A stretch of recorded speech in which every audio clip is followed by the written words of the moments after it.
Hey beautiful people, welcome to my channel. Now guys, please listen. If you are a parent of a child who is black, Ghana, Nigeria, Philippine, Indian, whichever, you need to pay close attention. Now come closer and let me say this to you. To be forewarned is to be forearmed. Information, knowledge is power and key. Now guys, watch this. If you are a parent of a child who is black, Indian, Asian, Arab, Pakistani, listen to me. I'm a school nurse in the UK, which means that I often work with a lot of social workers, police officers, teachers, and a bunch of other different people. One thing people look at in the healthcare system, right, before writing report about your child is how they look in school. What does that mean? If your child is coming to school looking scrumpy, messy, unkept, or looking dirty, looking like they haven't had a bath. Their nails are dirty, their hair is messy, the uniform dirty, their shoelaces are dirty, their shoe is unclean.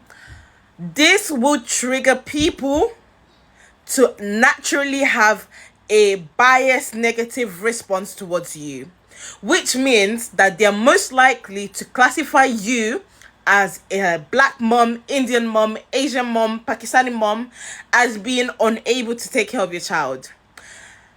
This happens all the time. I see at work all the time. And I know that there's a lot of bias, in the healthcare system towards parents from ethnic background. This is why I'm telling you, make sure that when your child is going to school, they look impeccable. I know it's a lot of work. I know it takes so much effort in the morning because children just don't want to cooperate.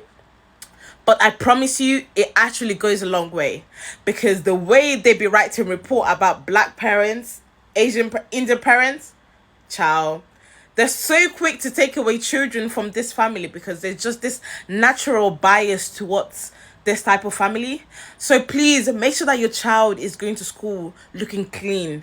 So the teacher doesn't go complaining that I don't think this parent is able to take care of the child, or I think this parent is neglecting the child. I promise you this, if you do this, it will actually save you. So, guys, we've heard from the horse's mouth. Make sure your kids are always tidy. Now, there's another important issue I want to raise. We all know that school have resumed, and teachers are going about looking at your children's skin, asking them, why is this mark on your skin? Why is that mark on your skin?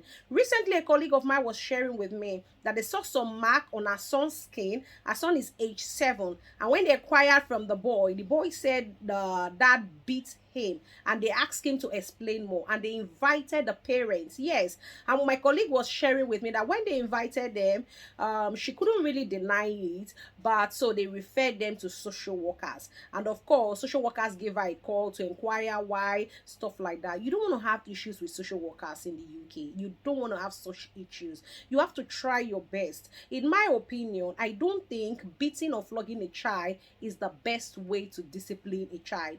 I've done a video on that. We have advised parents to channel their children's energy to what they love most. Now, if your children love playing games or they love playing football, make sure you channel their energy to such. You can buy them what we call PlayStation, either of the grades, either you buy them 5 or 4, whichever, and when they misbehave or do something wrong, you don't need to beat them, just deprive them of playing that game, and you see the child always on top. They don't want to stop playing game because that's what they love to do, and that's where you've channeled their energy to, so they wouldn't. Personally, my kids have the PlayStation 5 and they only play with it during weekends, and so if they do anything wrong, I tell them this weekend you are not playing PS5, and you see them, oh, I wouldn't do it again, mom. You see, that's it. If your children love playing football, every Saturday enroll them in any football clubs close to your house. They go spend 1 hour every Saturday. Yes, and when they do that, if they misbehave, you're not going to football club this Saturday, and you see the child behaving better. So please, if you are abroad, you shouldn't be flogging your children. More also, is not the best way of training a child. There are other better ways to train a child besides flogging them. A lot of people have asked me, what age should we leave a child at home alone? Because some parents now are doing things that are wrong, are leaving our kids alone at home. It is wrong. Leaving your kids alone at home, say, oh, in the next 31 hours my partner will be back, and the kids are at home for a whole 1 hour. People are watching, neighbors are watching you, and before you know, they'll call social workers on you. You have to be careful. I know we are all pursuing money. Please do not leave your child alone at home. Now the question now is, at what age can I leave my child alone at home? The honest truth is, there is no legal age to leave a child at home. So if leaving a child at home puts the child at risk, then please do not leave the child at home. Now, according to National Society for Prevention of Cruelty to Children, it says children under the age of 12 should not be left at home for a long time because they are rarely matured enough to handle what emergency situation.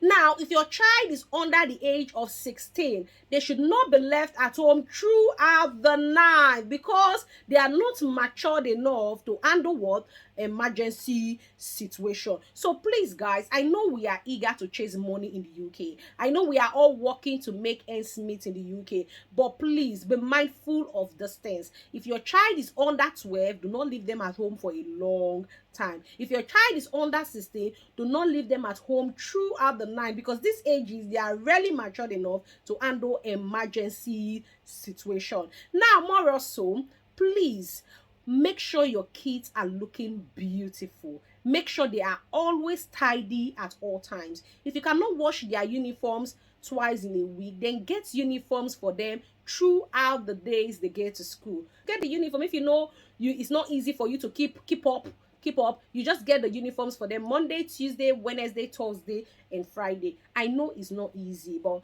it is what we have to do. Children are our priority. All right, guys, I hope we've learned one or two things from this video. I will see you in another of my educative video. Until I see you again, best.